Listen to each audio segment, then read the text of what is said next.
Bismillahirrahmanirrahim. Assalamualaikum warahmatullahi wabarakatuh.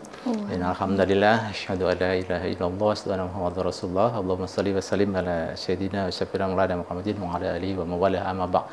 Alhamdulillah, sahabat dari Kampung Silat Jampang, mudah-mudahan hari ini kita mendapatkan rahmat dari Allah Subhanahu wa taala.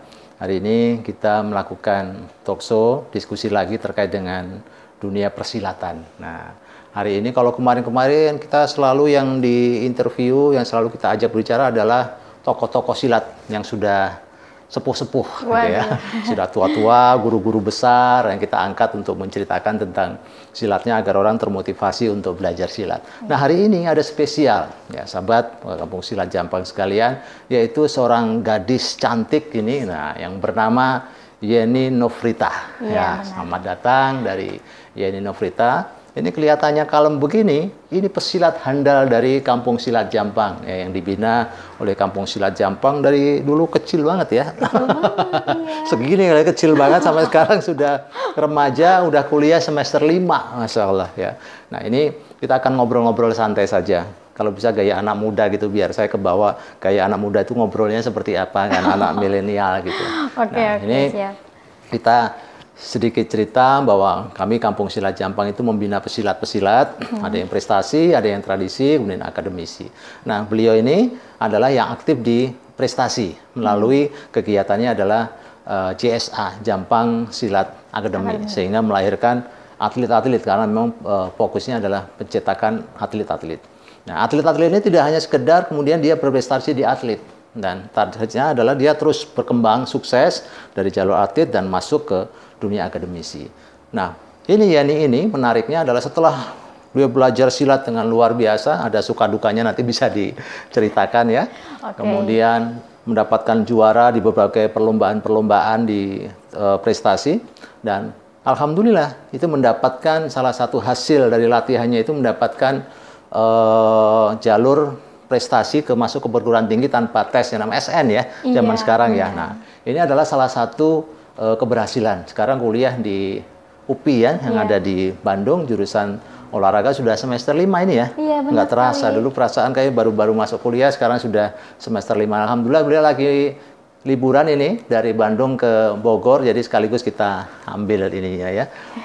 Kisahnya biar menyemangati adik-adik, anak-anak yang masih muda-muda bisa belajar silat dari sekarang.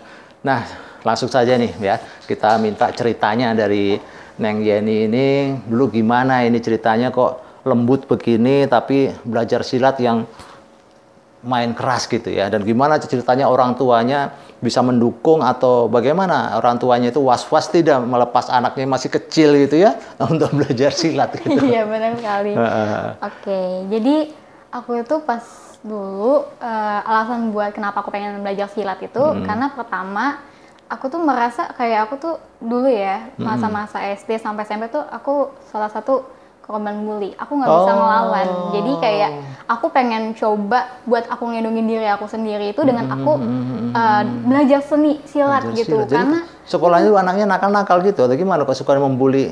Dulu sih mungkin karena kalau bisa dibilang aku tidak tahu ya apakah sekolah ini baik atau tidak, tapi benar nyatanya adalah pasti di setiap sekolah itu pasti ada selalu ada pembulian. Tapi kalau bisa dibilang itu benar-benar sangat diprivasi. Cuman kalau aku dengan cara mungkin buat silat sih, buat melindungi diri aku sendiri gitu. Oke. Nah, sejarahnya jadi awalnya itu dibully ya? Iya. Dibulinya sampai parah gitu? Parah, jadi aku sempat kayak didorong dari tangga gitu ya. Bayangin aja, tangga lantai 1, aku didorong sampai bawah terus ditarik, ditonjok. Innalillahi, sampai sekeras itu ya? Sampai sekeras itu, saking bulinya tuh kayak aku nggak bisa ngelawan, karena aku dulu nggak tahu silat. Itu mah udah tingkat bulian kelas tinggi ya, seperti ada geng-geng gitu sekolah? Iya, kayak seperti itu. Jadi aku kayak lebih dihajar bonjok gitu, kayak aku nggak terima aku diginin terus. Jadi mulainya nggak terima, kemudian nyari sendiri atau lapor dulu nih ke orang tua sama guru? Sempet yang namanya ngelapor ke guru sama orang tua. Kemudian kalau orang tua saya, dia itu bekerja gitu ya, mama dan bapak itu bekerja. Dua-duanya kerja. Sempat ngelapor ke sekolah, cuma sekolah itu dari pihak sekolahnya itu, jadi kayak menganggap ini tuh hal yang remeh gitu. Oh, ini sudah biasa di sana terjadi bully. Entah, karena aku merasa bahwa kayaknya nih yang dibully ini hanya aku aja gitu. Oke. Tapi mungkin karena guru ini tuh sibuk dengan urusannya hingga tidak bisa melihat mengurus itu. Iya. Orang tua pun juga nggak sempat untuk datang ke sekolah. Iya, jadi dengan untuk cara menyelesaikan diri itu. sendiri. Ya, padahal kalau saya nih anak saya cerita begitu udah saya datangin dari sekolah itu. Ya, untuk melihat. Tapi alhamdulillah sisi baiknya ini akhirnya malah semangat untuk belajar silat. Jadi ceritanya gimana? Belajar silat tuh nyari-nyari sendiri atau gimana? Kebetulan kan aku dibully itu pas zaman-zaman SD ya. Nah, pas aku zaman SD itu, aku kan langsung naik ke SMP. Di SMP pun juga ada geng yang SD ini masuk ke SD yang bawah ini ke bawah ini. Ke bawah dia yang juga, keroknya ini ke bawah. Yang keroknya itu datang lagi. Dia datang dan habis itu dia juga ingin ngebully. Allah. Kebetulan di SMP itu ada eskul bela diri yaitu silat. Dan aku kayak lebih aku tertarik sih. Karena dengan cara aku belajar bela diri itu aku bisa melindungi diri aku gitu. Itu yang anak yang bully tadi ikut silat juga nggak? Oh, tentu tidak. Oh, enggak. Saya kira begitu ya ini tahu dia silat, wah ikut silat juga ini biar tetap bisa membuli. Jangan-jangan itu bully atau jangan-jangan dia seneng sama Yeni? Jadi itu alasan kenapa dia itu membuli itu karena katanya dia lebih asik dan menyenangkan. Oh, jadi berarti kayak ada aneh-aneh gitu. Psikopat juga kalau sampai melakukan kejahatan itu sebagai bentuk kesenangan. Nah, ini sangat bahaya ya. Jadi tanpa sebab dia tuh ngelakuin hal itu dan aku juga nggak akan terima. Jadi aku lebih baik aku pengen bela diri aku, maksudnya aku pengen bela diri aku dengan cara aku ikut silat. Nah itu. Nah itu ketika belajar silat kan pasti namanya silat itu ada latihan-latihan kerasnya ya. Nah itu kira-kira gimana? Kaget nggak atau malah makin termotivasi itu? Awal-awalnya sih emang pernah sempat ngerasain kayak kaget ya, lari gitu lari, terus push up terus segala macam karena emang aku ini kan perempuan ya, kalau bisa dibilang aku tuh nggak seperti dilatih oleh orang tua aku kayak militer atau mungkin olahraga. Nggak pernah yang begitu sebelumnya. Iya, jadi pas aku nyoba itu emang awalnya itu tuh kaget, cuman aku tuh tiba-tiba kalau emang aku suka dibully, jadi aku termotivasi untuk ikut silat. Jadi kayak gitu. Dan orang tuanya menyetujui? Nah, orang tua kebetulan aku sempat nggak disetujui. Oh, nggak disetujui juga? Nggak sempat. Oh, sempat nggak disetujui? Sempat nggak disetujui. Oke, alasannya? Alasannya ya karena kalau mama itu pengen banget aku itu jadi perempuan yang feminin. Iya. Ayah juga sama. Sama ya, jadi benar-benar. Ayah tuh lebih suka aku ikut organisasi gitu. Organisasi kayak misalkan OSIS di SMP gitu ya, atau pramuka atau PMR gitu ya. Lebih kayak ke perawatan seperti itu yang benar-benar jatuhnya itu benar-benar ke perempuan banget. Ke perempuan banget. Iya. Terus gimana meyakinkan itu bahwa tetap akhirnya dibolehkan belajar silat tadi? Pertama sih karena emang awalnya sih udah berapa tahun pas lagi masa-masa SMP ini kalau bisa dibilang aku itu lebih kayak bukannya aku bilang iya, aku pengen ikut silat gini, tapi aku kalau bisa bilang sembunyi-sembunyi. Oh, sembunyi. Iya. Jadi aku sembunyi. Tapi kan tetap baju ada di rumah. Iya. Mungkin pulang ada bengep-bengep gitu, tangan mungkin bengep-bengep, muka ada bengep-bengep nggak kepukul ya? Banyak malah kalau saya bilang kayak Adek abis dari mana? Aku bilang kayak abis jatuh mah gitu. Jadi sempat kayak bohongin gitu.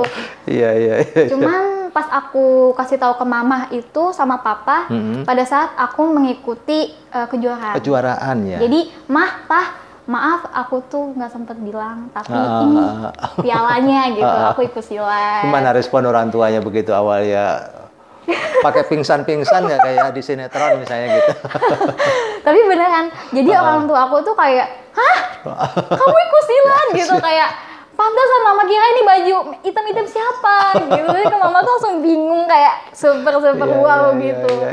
Tapi di lain sisi itu aku sempat ceritain dari pengalaman aku suka dibully dan aku nggak nggak tergantungan lah gitu untuk mama harus ke sekolah buat belain gitu aku ya. nggak kayak gitu. Jadi aku bilang ke mama ini alasan aku ikut silat gitu.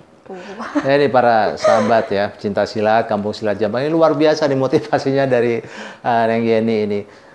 Jadi belajar ini benar-benar motivasi terdalam dari dirinya karena dibully ya. Tadi kemudian dilarang orang tuanya, dia tetap bisa belajar. Walaupun ini tentu harapannya orang tua mendukung sehingga latihannya akan semakin nyaman gitu kan. Pasti difasilitasi sama orang tua kan ya. Seragam, mungkin biaya dan lain-lain kan. Kalau nggak disetujui kan, wah itu pasti uang saku itu kan dikumpul-kumpulin gitu ya. Uang saku, kadang uang dagang jadi aku kumpulin gitu buat beli baju dari situ. Tapi ini menunjukkan semangat yang luar biasa. Nah ini menarik. Kemudian setelah itu kan jalur-jalurnya ada prestasi-prestasi ya. Prestasi-prestasi itu gimana? Apakah memang Yeni ini termotivasi memang ikut pertandingan yang prestasi itu, atau ada dorongan-dorongan yang lain untuk mendapatkan, wah saya harus dapat juara ini biar saya mungkin ada tujuan untuk masalah sekolah atau untuk yang lain misalnya begitu? Sebenarnya sih aku tuh lebih kayak kalau masalah prestasi ini adalah masalah bonus. Yang penting kita tuh silat itu pertama latihan, lalu kita bisa ngejaga diri kita. Untuk kalau kita rajin latihan ini, kan kemungkinan besar adalah peluang untuk perlombaan. Nah, lomba ini kayak kalau bisa bonus gitu buat kita menang atau jadi kalah. Fokusnya adalah di bela dirinya. Bela dirinya kan ada 4 nilai ya dalam silat itu ya, bela diri, olahraga, kemudian apa tadi prestasi. Sama spiritual ya. Jadi kalau fokusnya tadi adalah di bela diri, olahraga ini, apa tadi gimana ceritanya Yeni tadi? Yang jadi fokusnya tadi lebih fokusnya tuh benar-benar ke bela diri. Bela diri ya. Olahraga dan bela diri. Jadi prestasinya ini bonus ya. Bonus, oke. Nah, jadi setelah belajar silat ini ada dendam nggak kira-kira nyari anak yang kemarin bully, kan udah jagoan nih. Gantian nih gue bully gitu. Enggak nggak mungkin sampai sejahat itu. Berarti dari sisi spiritualnya artinya ada masukan dari guru silat atau guru agama atau orang tua bahwa tidak boleh menggunakan silat itu untuk balas dendam. Ada yang seperti itu ya? Ada, bahkan kalau bisa dibilang kebetulan kan guru saya pada saat SMP ini lebih ke keagamaan gitu ya. Guru silatnya? Iya. Oke. Itu ya yang dari silatnya Kayatna atau siapa yang latih? Kak Supri namanya. Oh, Supri. Tapi dari sama perguruan HMI. Kebetulan Supri yang mana nih? Supriyatna atau? Iya. Oh, Supriyatna sama Kang Yatna, maksudnya Supriyatna. Namanya kalau aku manggilnya Kak Supri mungkin. Oh, panggilannya Kak Supri, kita manggilnya Yatna. Dari Supri namanya memang Supriyatna. Ya, dari perguruan Hawa Murni Indonesia ya. Itu dari kecil memang beliau kan juga termasuk ustadz ya, jadi membimbing secara spiritual juga ya. Iya, benar sekali. Jadi dia tuh memberitahu bahwa kalau kita ikut silat itu kita tuh nggak boleh, kalau kita udah punya banyak banget ilmu, nggak boleh buat kayak kejahatan. Baik, alhamdulillah. Jadi penting juga, jadi kita memilah-milah guru, jangan sampai ketemu guru, insya Allah sih silat nggak ada ya. Justru mengajarkan nanti kalau kamu udah silat jagoan, balas dendam, cari. Jangan. Please, jangan sampai terjadi hal yang seperti itu. Nah, tadi menarik ya, karena ada sisi-sisi spiritual yang diajarkan, motivasi untuk menjadi lebih baik. Nah, suka dukanya nih silat, pasti kan namanya silat pasti ada nggak enak-enaknya ya. Apakah semuanya enak terus kira-kira? Sebenarnya sih rasanya kayak ombang-ambing sih. Terombang-ambing ya. Saya pernah dengar kan ketika pertandingan sempat cedera, misalnya seperti itu. Gimana bisa diceritakan? Sebenarnya sih kalau mengalami cedera pada saat lagi, misalkan pada saat lagi lomba atau lagi latihan gitu ya, mungkin sparring atau bagaimana, itu sering banget, banyak banget. Sering ya? Iya, bahkan kalau bisa dibilang itu pada saat SMP sampai ke SMA juga gitu. Kalau bisa bukannya udah pakai body protector gitu? Iya, sudah. Cuman karena emang sebenarnya sih kalau kita punya resiko kayak cedera, itu tuh bukan berarti kayak tulang kita tuh udah kayak rusak atau bagaimana, tapi kan biar tulang kita lebih kuat. Jadi lagi kayak ya. biru-biru ini tuh, jadi biar kebentuknya otot. Jadi kalau kelihatannya lembut itu kalau dibuka nih otot semua nanti. Iya, jadi kalau bisa dibilang tuh kalau bisa dibilang cedera itu emang banyak banget. Tapi dari rasa sakit itu tuh kayak mengenang masa lalu gitu. Masalah. Iya.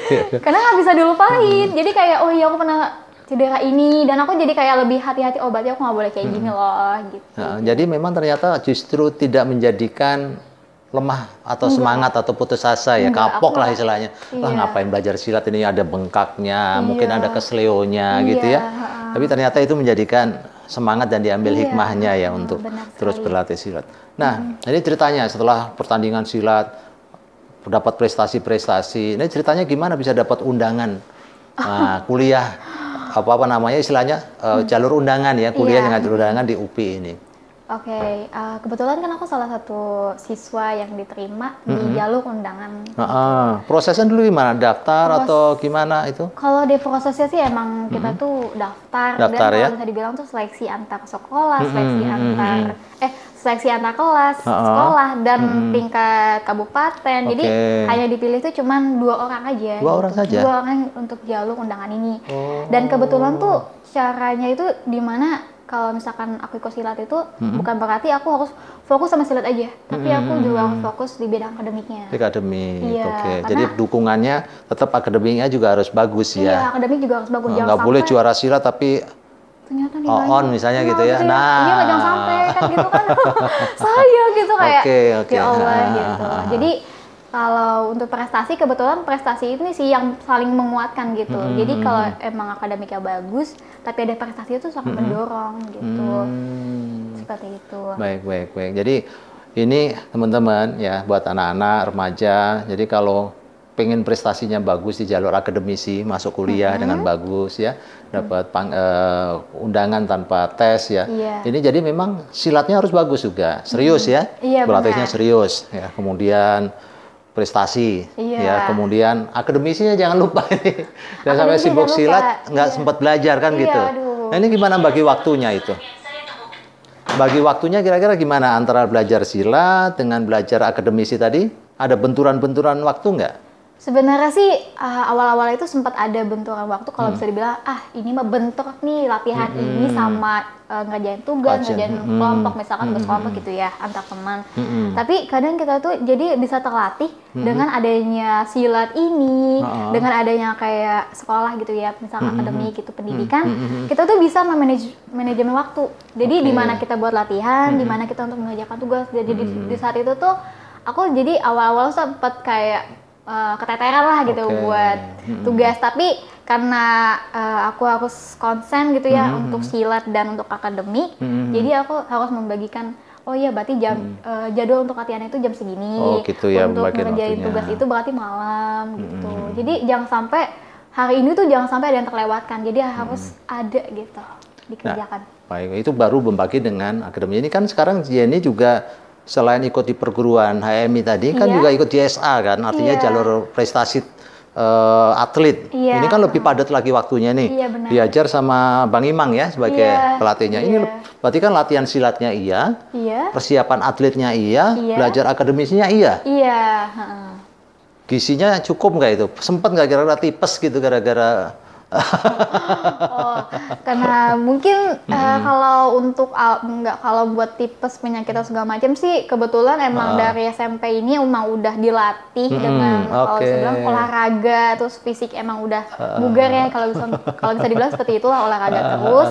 Jadi pada saat itu kan pada saat SMP ya, pada saat ke SMA, nah di situ tuh aku ngerasa kayak udah biasa karena emang udah biasa, maksudnya sudah sering olahraga. Jadi nggak sampai kayak kaget banget sama, aduh ini harus latihan di perguruan, ini harus latihan di JSA, ini harus ya tugas-tugas soal kayak sekolah. Luar biasa, gitu. Jadi kan manajemen waktunya juga sudah bagus ya. Padahal tingkat-tingkat SMP, SMA itu kan anaknya biasanya tanda petik anak-anak ababil gitu ya. Nah, labil, masih susah ngatur waktu, ngikutin teman. Nah, ini kan pasti punya jadwal yang padat. Belajar silatnya, belajar akademisinya, belajar prestasinya tadi ya. Tapi alhamdulillah akhirnya menjadi buahnya. Insya Allah alhamdulillah bagus ya, bisa diterima kuliah. Sekarang semester 5. Bahkan dengar-dengar jadi YouTuber juga sekarang ya. Tapi jadi YouTuber juga, ini menarik. Nanti teman-teman banyak diskusi, ngobrol dengan dia nih yang sudah berprestasi di jalur silat tadi, suka dukanya seperti itu ya. Jadi bisa dijadikan contoh. Jadi orang sukses di silatnya, prestasinya juga sukses, jadi YouTuber, insya Allah kuliahnya juga bagus ya. Jadi muslimah yang insya Allah taat. Ini insya Allah bisa lengkap secara semua sisinya. Nah, ini bisa memberikan pesan-pesan nggak ini buat anak-anak muda nih? Ini buat anak-anak muda gimana biar tetap seimbang tadi, tawazun antara dunianya, silat dan akademisinya dan juga masalah spiritualnya, misalnya seperti itu dalam kehidupan. Sekarang udah semester 5 kan pasti udah semakin banyak asam garam yang dirasakan gitu. Iya, benar sekali. Oke, jadi untuk anak muda mungkin yang sedang mau mengikuti silat atau sedang mengikuti silat, saran dari Tata mungkin nikmatin dan ikhlasin, maksudnya nikmati dan ikhlaskan apa yang sedang kalian lakukan. Dan kalau bisa dibilang jangan sampai kalian itu tuh harapannya tuh adalah pengen jadi atlet, tapi kalian nggak ada ngelakuin apa-apa, jadi nggak ada action untuk ngelakuin apa-apa. Jadi kalau bisa dibilang tuh mulailah dari sekarang gitu. Jadi ada plannya, perencanaan dulu ya. Iya, plan baru kemudian ada tindak lanjut, do action tadi ya. Iya, benar sekali. Jadi kita tuh harus melakukannya. Jadi kalau semakin lama kita melakukannya, maka semakin lama itu akan menjadi akhir. Maksudnya akhir itu adalah akhir impian kita gitu. Yang pengen cita-cita jadi atlet, mungkin akan jadi atlet karena dia latihan. Fokus ke sana ya. Yang pengennya jadi mungkin maksudnya selain atlet juga masuk SNPTN gitu ya, jalur undangan. Itu karena emang bisa, karena emang dia tidak meninggalkan akademisnya. Jadi untuk teman-teman aku, semangat untuk latihan silat dan jangan lupa tinggalin pendidikannya dan jangan lupa tinggalin pendidikannya, karena pendidikan itu juga penting, silat juga penting. Kalau misalkan kalian hanya pendidikan aja, kalian mungkin akan terasa tidak ngerasa bugar gitu, apalagi kalau ada silat itu kayak lebih asik sih. Asik ya, segar, bugar. Iya, bisa melindungi diri juga. Bisa melindungi diri, tenang lah. Saya lupa ya, tadi panggilannya bukan Yeni ya, panggilannya Tata tadi. Iya, benar. Iya, Yeni Tata. Novita panggilannya Tata. Iya, Tata. Dulu kita di silat-silat kan manggilnya Yeni aja, ternyata setelah kuliah panggilannya lain ya. Panggilannya lain. Panggilan khusus setelah dewasa. Ya, nah, itu. ini ada satu semangat lagi, gimana nih kira-kira memotivasi anak-anak ini kan, anak-anak milenial sekarang inilah kan pegangannya kan selalu gadget ya. Iya, benar. Gadget, dunia-dunia hiburan. Kalau justru berlatih silat dan segala macam capek, sakit dan segala macam. Kira-kira gimana motivasinya biar anak-anak ini dari remaja mau belajar silat itu tadi meninggalkan gadgetnya, walaupun tetap boleh bermain gadget, tapi yang positif ya, artinya jangan hanya sekedar membuang-buang waktu dan seterusnya seperti tadi. Motivasinya kira-kira nih dari Tata.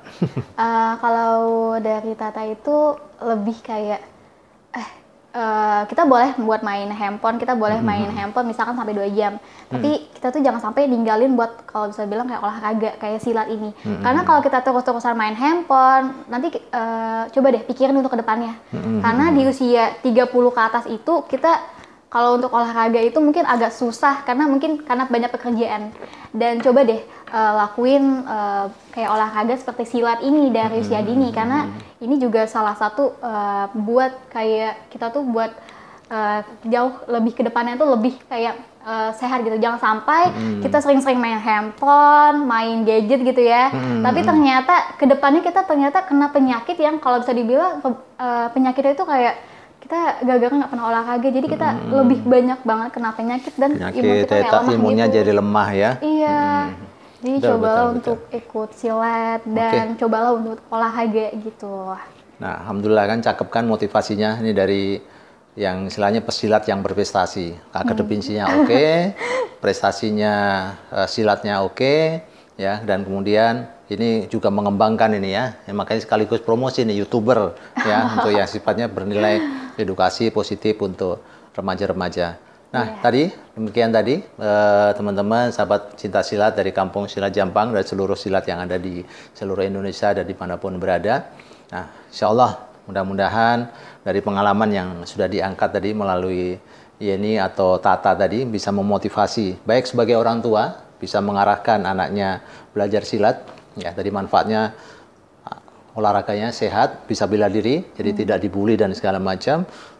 Tingkat imun kita tinggi, apalagi dalam kondisi COVID-19 ini perlu imun yang kuat. Selain makanan tentu harus olahraga, kena matahari, dan seterusnya. Dan insya Allah tadi prestasinya tercapai, spiritualnya juga tercapai, kan kelihatan solehah gitu ya, yang insya Allah akan semakin solehah ke depannya. Dan anak-anak muda, jangan lupa tadi motivasinya diambil, taruh handphonenya, bukan berarti nggak boleh main handphone.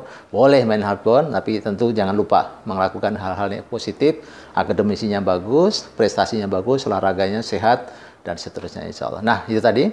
Mudah-mudahan bermanfaat channel kita pada kesempatan hari ini, diskusi kita pada kesempatan hari ini. Dan kami pamit, ya. Dan juga ya, Yeni, kita pamit semuanya. Saya ucapkan terima kasih atas kehadirannya. Ya, Mudah-mudahan menjadi amal soleh. Ya, Amin. kita semuanya, amin. Assalamualaikum warahmatullahi wabarakatuh.